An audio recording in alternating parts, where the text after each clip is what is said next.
Oğlan yer seni yad edip geceler gelmez oxim. Senin sesin eşitmen halatım boldu vahim. Bir zen urup gel ağay halıma edip rahim. Sensizlikte yetiyondurur arşı asmanahim. Şirin sesin eşitmene zar boldum men oğlan yer. Zar boldum men oğlan yer.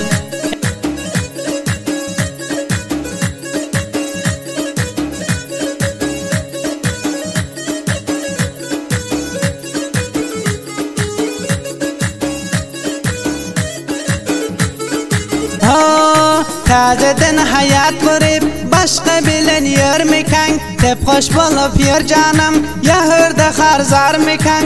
Bilmedim ne halatta ya canından sirmeken.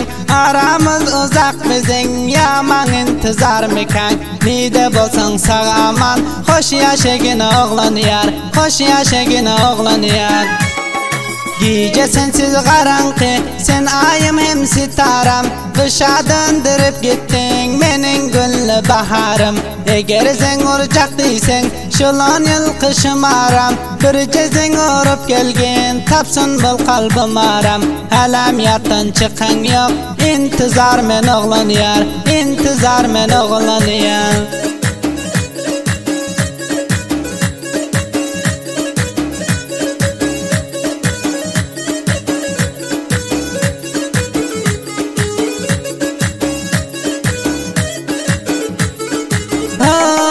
Kalan bitmeni koydu, bitter yaştan hel boldu. Bir vakt kança tep koştuk, ol günler izde kaldı. Önkü gören bul yarın, kalan yakamda soldu. Bir gün eştersin hatmen, senin gamından öldü. Cinazame gelecekti, teklip çekme oğlan yar. Cinazame gelecekti, teklip çekme oğlan yar.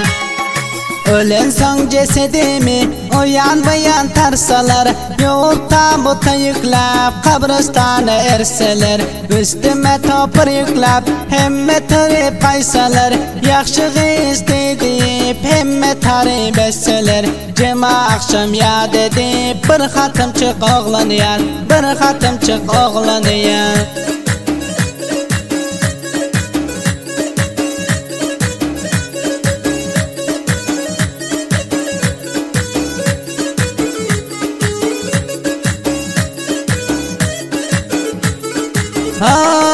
İşlerde bilenildim, yuvut teklip çekmenler. Cesedin çürüyüp gider, munça izzet etmenler.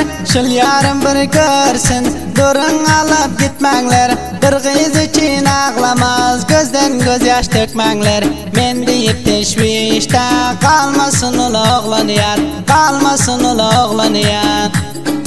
Men biçare gidin, sözün şiirde eşitsin. Raviden oğlan senden, gözden göz yaşın döksün. Tep hoş bolup yaşarmın, men gözünden yesem. Bir el götürüp dua etsen, doşumdan ösün. Abdullah Halil'e bilen bir şiir yazdık oğlan ya.